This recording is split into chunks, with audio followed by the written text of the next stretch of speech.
Vocab, root words, antonyms, synonyms याद कर रहे हो ना, और वो रीडिंग कर रहे हो ना न्यूज़पेपर की, वो द हिंदू और वो क्या होते हैं सब रीडिंग कर रहे हो ना। इस बार एसएससी का एग्ज़ाम निकालना है अपन को। क्या एसएससी का एग्ज़ाम नहीं है? अच्छा, तो फिर प्रोफेसर बनना होगा ऑक्सफोर्ड में या कैम्ब्रिज में कहीं पे, ये भी नहीं करना? तो क्या बैंकिंग एग्ज़ाम निकालना है? लेकिन यार बैंकिंग में तो ये सब आता ही नहीं है। अच्छा, मैम ने बोला, ओह हाँ मैं भूल गया था वो भी कि बैंक आईबीपीएस का एग्ज़ाम जो है इंग्लिश का पेपर मैम सेट कर रही हैं। सॉरी यार, खुद को बेवकूफ़ बनाना बंद करो, ठीक है? एफर्ट वहाँ लगाओ जहाँ से आउटकम मिले। कोई कुछ भी बोलेगा मान लोगे? वो मैम है, ऐसे नहीं होता है, ठीक है? इंग्लिश लैंग्वेज है, सब्जेक्ट नहीं है। जैसे हिंदी लैंग्वेज है ना, तुम लोगों ने क्या कैसे रूल सेट करवाए थे किसी ने तुमसे? तुमने किसी की वीडियो देखी थी? इतना सारा याद किया था वो क्या हिंदी के लिए विलोम शब्द और ये सब समानार्थी शब्द याद किए थे तुमने? सिनोनिम एंटोनिम्स जिसे कहते हैं। नहीं ना, तो फिर कैसे सीखे? बोलने से, देखने से, सुनने से। तो इंग्लिश भी तो यही है। अब तुम बिना फालतू में लगे पड़े हो या टाइम वेस्ट कर रहे हो। तुम्हें इंग्लिश अच्छी करनी है, दूसरे का वॉच टाइम अच्छा करना है? क्या करना है भाई, ये बताओ पहले, हैं? तो इन चक्करों में मत पड़ो।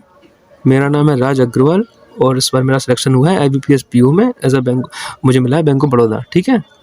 तो मैं बताता हूँ मैंने कैसे किया। हम ये सब मैंने तो बिल्कुल नहीं किया ये सब याद। तो फिर मेरा सिलेक्शन कैसे होगा, मेरे ठीक ठाक नंबर कैसे आए इंग्लिश में, मेरा सिलेक्शन कैसे हुआ, इस बारे में बात करते हैं। वीडियो रहेगी मेनली 3 पार्ट्स में, ठीक है? ये पहला ये कि जो डर बनाया जा रहा है बच्चों के मन में इन सब चीज़ों के प्रति, और ये सब डर आया क्यों है और कहाँ से है, कैसे है, ठीक है? बताएंगे, रियलिटी चेक कर देंगे तुम लोगों को आज। और दूसरा ये कि मैंने क्या किया, और तीसरा ये कि तुम लोगों को क्या करना है, क्योंकि सबकी अलग अलग होती है, ठीक है? तो इस बारे में बात करते हैं। पहला पार्ट है अपना कि जो डर बनाया जा रहा है। तो देखो, ऐसा होता था कि एसएससी एग्ज़ाम्स में आते थे ये सब vocabs, root words, antonyms, synonyms, ये सब अलग से आते हैं एसएससी एग्ज़ाम्स में, ठीक है? तो क्या हुआ कि ऐसे कोई एक ही चीज़ है, अब सारे टीचर्स वही सेम टू सेम चीज़ पढ़ाएंगे, तो फिर व्यूज़ भी सबके में सिमिलर ही आएंगे, कोई हटके क्या पढ़ा रहा, ये होता बात। तो किसी ने जैसे चूज़ किया होगा, नाम नहीं लूँगा किसी का, किसी ने चूज़ किया होगा कि भाई वो क्या भी ये सब चीज़ें हैं, बैंकिंग में तो आती नहीं है, एसएससी में है। बैंकिंग क्या है कि आईबीपीएस जो है वो लॉन्च नहीं करता है अपना पेपर तो शो करता नहीं है, बस एग्ज़ाम ले लेता है, एग्ज़ाम पेपर तो शो करता नहीं है। तो इसी चीज़ का उठाया गया है फ़ायदा। बच्चों को पता ही नहीं है आखिर एग्ज़ाम में आता क्या है, क्योंकि कोई सोर्स ही नहीं है तुम लोगों के पास देखने का। तो मैम जो बोलेंगी, सर जो बोलेंगे, तुमको वही करना पड़ेगा, सीधी सी बात है। तुम्हारे पास और कोई ऑप्शन भी तो नहीं है, सही बात है। बच्चों की गलती कहाँ है इसमें? तो बताया गया कि भाई वो क्या बात है, एंटोनिम आते हैं, सिनोनिम आते हैं। तो बच्चों ने कहा मैम आते हैं लेकिन पढ़ाएगा कौन? मैम कही हम पढ़ाएंगे, हमारी बुक आती है, हमारी वीडियो है, देखो। तो मैम के बड़े व्यूज़, बच्चों में डर आ गया, क्योंकि भाई एग्ज़ाम निकलेगा वो क्या पढ़ने से, वो क्या पढ़ाती सिर्फ मैं हूँ या पढ़ाता सिर्फ मैं हूँ, तो तुमको देखना ही पड़ेगा। अब अदर टीचर्स ने देखा कि हमारे आ रहे हैं 5,000 व्यूज़, इनके 15,000 व्यूज़, ऐसा क्या पढ़ा रही हैं, लगी कि इनके इतने ज़्यादा व्यूज़ आ रहे हैं हमसे ज़्यादा। तो देखा गया कि भाई कुछ चीज़ें पढ़ा रही हैं हटके, जैसे कि वो क्या हो गए एंटोनिम, सिनोनिम, रूट वर्ड्स, ये सब चीज़ें। तो और टीचर को भी अप्लाई करना पड़ा, क्योंकि भाई यूट्यूब पे सब कुछ व्यूज़ का गेम है, वॉच टाइम का गेम है। तो अपने आप को रेलिवेंट बनाने के लिए उनको भी ये सब में चीज़ में उतरना पड़ा। तो फिर वो पूरी इंडस्ट्री में छा गया ये सब चीज़ें। ऐसा कुछ नहीं होता है, यहाँ पे अलग से क्वेश्चन नहीं आते। आरसी में एकाध क्वेश्चन मिल जाए तो ठीक है, अरे एकाध क्वेश्चन आ गया तो क्या हो गया। जैसे 30 नंबर का पेपर होता प्री का, ठीक है, 2 क्वेश्चन भी आ गए, चलो ठीक है, अलग से कभी नहीं आते, लेकिन चलो 2 भी मान लो, चलो तो अरे तो सबके लिए 30 का पेपर है, तुम्हारे लिए 28 का पेपर है। अरे तुम कितने नंबर ला पाओगे बताओ? 20-25 नंबर से ज़्यादा कोई ला नहीं पाता, क्योंकि उसकी एक्यूरेसी भी बहुत बेकार रहती है सबकी इंग्लिश में। तो एफर्ट हमको नहीं लगाने। अरे तुम 20-25, तुम्हें लाना 28 में से, उसको लाना 30 में से, अपन कहीं और एक्स्ट्रा एफर्ट कर लेंगे, क्योंकि ये वाली प्रोसेस है बहुत ज़्यादा टाइम टेकिंग, ठीक है? तो टाइम बहुत ज़्यादा देना पड़ेगा। इतना टाइम दे के हम चाहें तो रीजनिंग में, मैथ में इस जगह पे स्कोर इंक्रीज़ कर सकते हैं, और वहाँ पे एश्योरिटी है कि मार्क्स बढ़ेंगे ही। यहाँ पे इंग्लिश में तुम्हें कौन बता रहा? अरे तुम 1000, 2000, 3000, 5000 याद कर लो, वो क्या एक भी नहीं है मान लो, तो क्या हो गया? अब क्या कर लोगे तुम? ठीक है ना? तो जब तुम्हारा टाइम है, तुम्हारे पास लिमिटेड टाइम है, अगर तुम्हारे पास भाई 3-4 साल का समय है, तुम्हें लग रहा है कि 3-4 साल में हम तो आराम से निकालेंगे, तो यार वीडियो मत देखो भाई, मैम से पढ़ो, सर से पढ़ो, जिससे पढ़ना पढ़ो, देखो। अगर तुम्हारे पास लग रहा है कि नहीं मेरे पास 1 ही साल है, इसी साल निकालना है, तो फिर वीडियो देखो, कंटिन्यू करो वॉच करना, ठीक है? तो अपन लोग एफर्ट उस जगह पे लगाएंगे जहाँ से हमें पता है कि इन आउटपुट मिलेगा हम लोगों को, ठीक है? तो इस सब के चक्कर में पड़ना नहीं है। तो ये पता लग गया तुम लोगों की अब कि ये बैंकिंग इंडस्ट्री में, आईबीपीएस में ये डर आया कहाँ से, वोकैब का, रूट वर्ड्स का, एंटोनिम्स, सिनोनिम्स का, ठीक है? अब बताते हैं हमने क्या किया। मैं नहीं कहूँगा कि मैंने जो किया तुम लोग फॉलो करो, क्योंकि कर भी नहीं पाओगे, क्योंकि बहुत ये टाइम टेकिंग प्रोसेस थी। मतलब मैंने पढ़ने के हिसाब से तो नहीं किया था। मैंने क्या किया, लास्ट 6-7 साल से, कम से कम 7 साल तो हो गए होंगे, मैंने कोई हिंदी मूवी नहीं देखी होगी। मैंने सारी मूवी इंग्लिश में देखी हैं। जो हॉलीवुड मूवीज़ होती भी हैं ना, डब होके आती हैं, हमने डब भी नहीं देखा। मैंने इंग्लिश टू इंग्लिश ही देखा, सबटाइटल्स लगा के पहले देखते थे, फिर ज़रूरत नहीं पड़ी सबटाइटल्स की भी मुझे। अब इससे हमें क्या फ़ायदा मिला? हमने कोई अलग से वोकैब याद नहीं की, अलग से कोई एंटोनिम सिनोनिम ये सब याद नहीं किए, अलग से कभी रीडिंग नहीं की। तो फिर क्या फ़ायदा मिला? दरअसल फ़ायदा इसका ये मिला कि सेंटेंस फ्रेमिंग आ गई। जैसे एक वर्ड है, एक सेंटेंस है, मान लो कि I am going to market. अब तो मैं तुम्हें बोलूँगा, तुम इसको हिंदी में पहले एनालाइज़ करोगे। इनने बोला I am going to market, मतलब मैं बाज़ार जा रहा हूँ, तो अब मुझे समझ में आ गया। मैंने उसको इंग्लिश में ही परसीव किया। और मूवीज़ देखने का यही तो फ़ायदा हुआ हमें, क्योंकि वहाँ पे तो कन्वर्सेशन लगातार चल रही है। तो अगर मैं एक-एक वर्ड का, एक-एक सेंटेंस का उनका हिंदी निकालने लग जाऊँ, तो मैं तो फिर देख ही नहीं पाऊँगा कभी। तो यही प्रैक्टिस से यही आया कि इंग्लिश टू इंग्लिश ही परसीव करना। उसने इंग्लिश बोला, मेरे माइंड में इंग्लिश ही आया, कोडिंग डिकोडिंग नहीं करनी बार-बार। उसने इंग्लिश में बोला, फिर मैंने कोड को डिकोड किया, हिंदी में बदला, फिर मैंने उसको परसीव किया, समझा, ऐसे नहीं करना है। तो मतलब अब ये चीज़ जल्दी वे में कैसे आ सकती? ये तो टाइम टेकिंग प्रोसेस थी 6-7 साल, ठीक है। रीडिंग का बार-बार हिंदी नहीं निकालना तुम्हें। और रीडिंग भाई साहब अगर वीडियो से कर रहे हो तो पागल-वागल हो गए क्या तुम लोग? हैं? मैम रीड कर रही, सर रीड कर रहे हैं, तुम लोग देख रहे हो।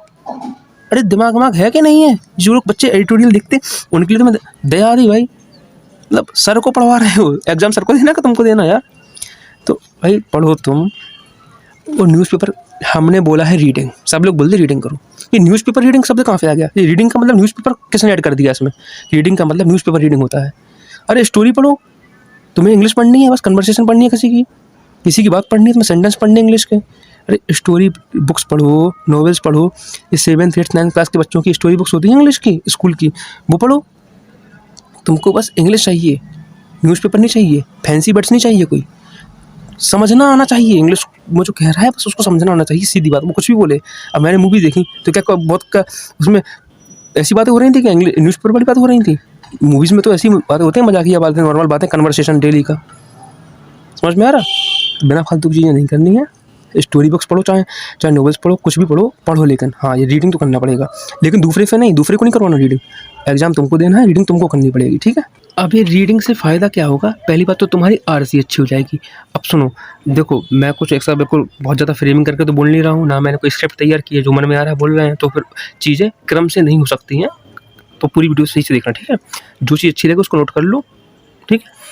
आरसी को सॉल्व करने का तरीका बताते हैं। कभी भी आरसी की रीडिंग नहीं की जाती, स्किमिंग भी नहीं की जाती, कुछ नहीं किया जाता। अरे करना ही क्यों है? तुम आरसी पढ़ लोगे पूरा, ऐसा हो ही नहीं सकता कि तुम क्वेश्चन पर पढ़ के कर दो। तुम्हें दोबारा आरसी के पास जाना ही है। जब मुझे दोबारा जाना तो मैं क्यों जाऊँ बार-बार भाई? 8 बार जाएंगे, 8 क्वेश्चन आएंगे तो 8 बार जाएंगे हम, 10 क्वेश्चन आएंगे 10 बार जाएंगे, 10 बार जाएंगे। लेकिन फिर हमने शुरुआत में क्यों की पढ़ाई? क्योंकि तुम जितना ही पढ़ लो तुम भूल ही जाओगे। और मेंस की आरसी तुम जानते ही हो, वो तो इन्फ्लुएंस वाली होती। वहाँ पे चाइना कुछ कह रहा होता, इंडिया की जो पॉलिटिकल चीज़ें चल रही होती, इकोनॉमिक्स की बात चल रही होती, तो तुम्हें पता है ना रियलिटी क्या है। सीधी सी बात है। जो बिल्कुल बेसिक स्टोरीज आती हैं, जैसे कि एक इंग्लिश में ऐसी कोई स्टोरी आ गई, एक बच्चा बाजार में जंगल में जा रहा था, उसे खजाना मिला, ऐसी की बहुत नॉर्मल वाली स्टोरी आती है। तो ये तुम कर सकते हो मान लो, लेकिन अपन को कुछ नहीं करना, क्योंकि वो चीज़ तो कीवर्ड से भी मिल जाएगी। समझ पा रहे हो? 1 सेकंड यार, कितना टाइम लगता है यार? कुछ टाइम नहीं लगता। सबसे पहले पूरा जब मॉक दो, उसमें प्रैक्टिस क्या करनी है, पूरा एग्जाम सॉल्व करो, सबसे लास्ट में आरसी के पास जाओ। आरसी बिल्कुल नहीं देखनी, क्वेश्चन देखना है पहला क्या है। क्वेश्चंस भी पता है बिल्कुल रैंक वाइज लगे होते, इसका आंसर तुम्हें ऊपर से नीचे ही मिलेगा, सच में। मतलब यार कितना ईजी बनाया इन लोगों ने पेपर, सोचो यार, थोड़ा दिमाग लगाने की बात है अकेली। आरसी का यही है, तुम लोगों को पहले क्वेश्चन रीड करने हैं, उसके बाद आरसी में जंप करना है, ढूंढना है, आंसर करना है, मिल गया तो ठीक है, बिना फालतू क्वेश्चन करने नहीं है। जैसे कि टाइटल वाला हो गया, ऑथर क्या कहना चाहता है, ये चीज़ें तुम्हें ऑथर वाली चीज़ आ सकती है तुम्हें, क्योंकि तुम्हारी रीडिंग अच्छी है अगर, तो तुम उसका समझ पा रहे हो, उसको एग्जीक्यूट कर पा रहे हो, तो ठीक है। तो आरसी का ये हो गया, अपना रीडिंग का समझ गए आ गए तुम। बाकी और चीज़ें कैसे करनी है? बाकी चीज़ों को करने के लिए तुमको देखना नहीं, तुमको लगाना है मॉक्स। यार मॉक से अच्छा इंग्लिश तुम्हें कोई सिखा नहीं सकता। ग्रामर भी पढ़ने की जरूरत नहीं पड़ेगी। अब कुछ बेसिक सी रूल होते हैं, जैसे कि बहुत बिल्कुल मतलब बहुत बेसिक से रूल, जैसे कि टू के बाद वर्ब की फर्स्ट फॉर्म आती है, प्रीपोजिशन के बाद आईएनजी आता है, तो ठीक है, रटो मत उन्हें, समझो एक बात को। मॉक में जब मॉक में तुम उन्हें इम्प्लीमेंट करोगे, किसी और को करते देखोगे, जैसे कि तुम किसी टीचर की वीडियो देख रहे हो, निमिषा मैम की बिल्कुल नहीं, सत्य बात है। वरुण सर की देख लो, क्योंकि उनको समझाने का तरीका बहुत स्टूडेंट फ्रेंडली है। तो वरुण सर की जैसे तुमने कोई वीडियो देखी या फिर तुम खुद से मॉक सॉल्व कर रहे हो, तो इम्प्लीमेंट करोगे, चीज़ें अपने आप दिमाग में बैठती चली जाएंगी, ठीक है। उनको ऐसे किया जाता। तुमने सेक्शन में मॉक लगाया इंग्लिश का, एक बात, कभी भी कुछ भी हो जाए तुक्के नहीं लगाने हैं, गैस वर्क बिल्कुल नहीं करना है, कुछ भी हो जाए। अब तुम सोचोगे कि ये तो मॉक दे रहा है, कौन, हम थोड़ी ना रियल एग्जाम दे रहे हैं। अरे रियल एग्जाम में आदत लग जाएगी तुम्हें कि मॉक में करते करते, तो मॉक में गैस वर्क करोगे ना, रियल एग्जाम में तुम 100% गैस वर्क करके आओगे।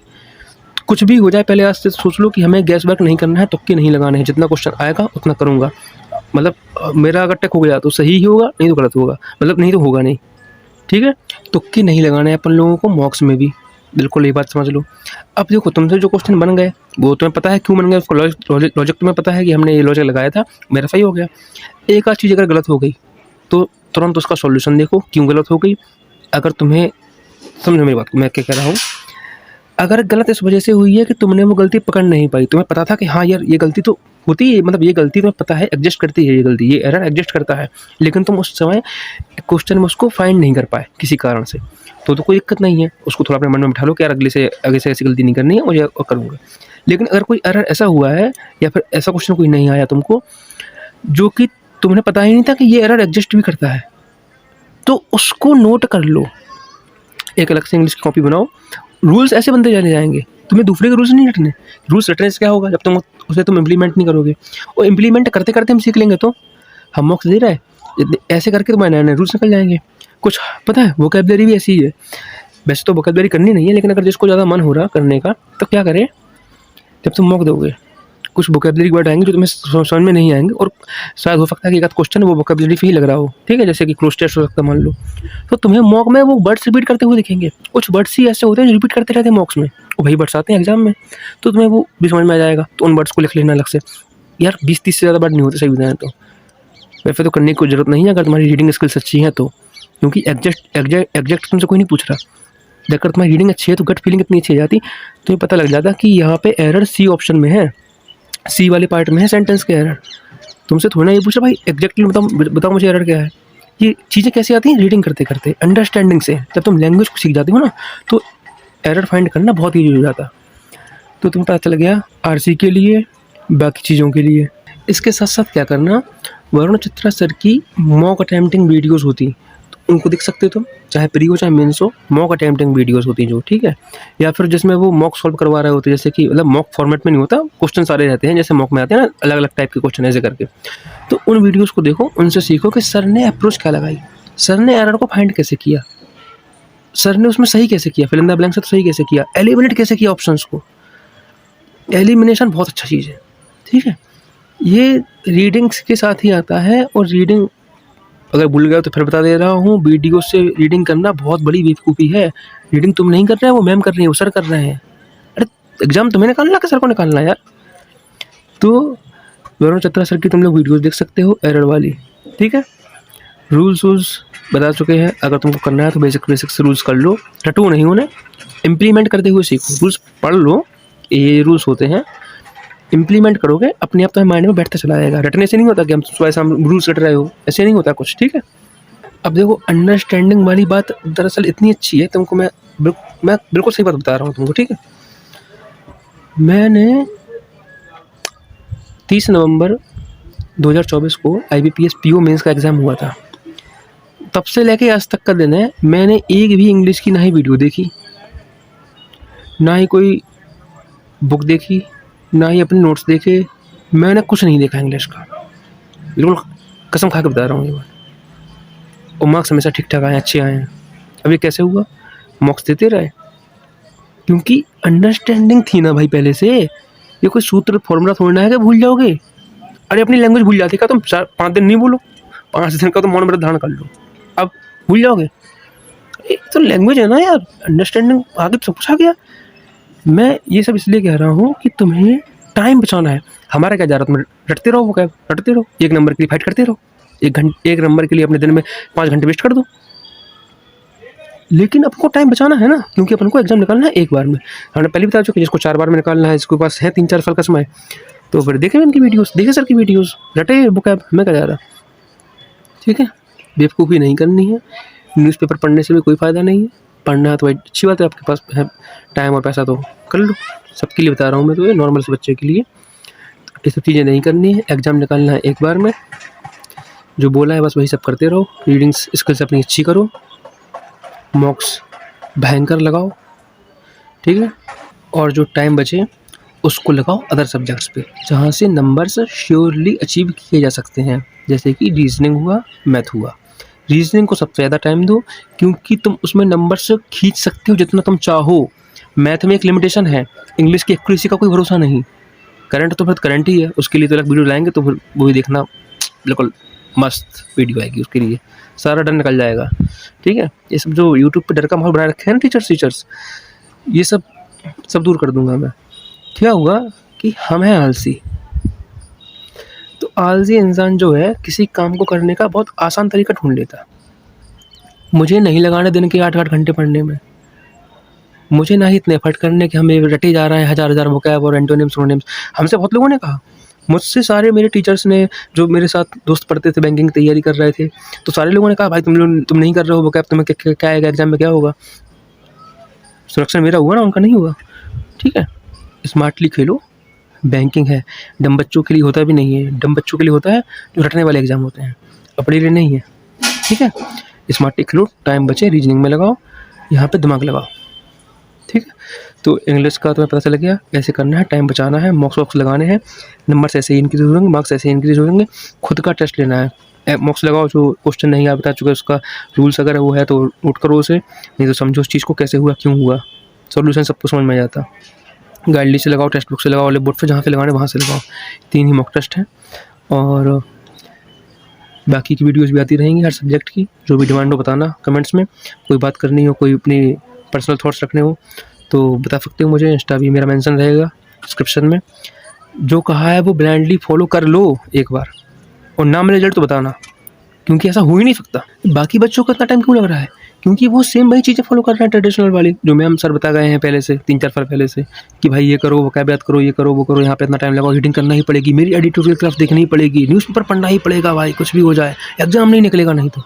बच्चा डर गया, इंग्लिश को सबसे ज़्यादा हार्ड समझता है बच्चा, इंग्लिश इतनी हार्ड, इंग्लिश इतनी हार्ड है। भाई मैंने 1.5 साल से इंग्लिश देखी नहीं है, हमने 1.5 साल हो गया मुझे तो इंग्लिश, मैंने तो देखी नहीं है इंग्लिश है क्या। और मार्क्स तुम देख ही लो, अभी और रिजल्ट आएंगे तो उनका भी स्कोर कार्ड में शेयर करूँगा। यार दिमाग लगाओ, ठीक है, टाइम लिमिटेड है, एग्ज़ाम निकालना है पहली बार में, तो बिना फालतू की चीज़ें नहीं। बाकी कोई बात हो तो फिर कमेंट कर सकते हो, इंस्टा में डीएम कर सकते हो, इंस्टा में मेंशन रहेगा, टेली भी मेंशन रहेगा, कोई भी चीज़ हो बता सकते हो।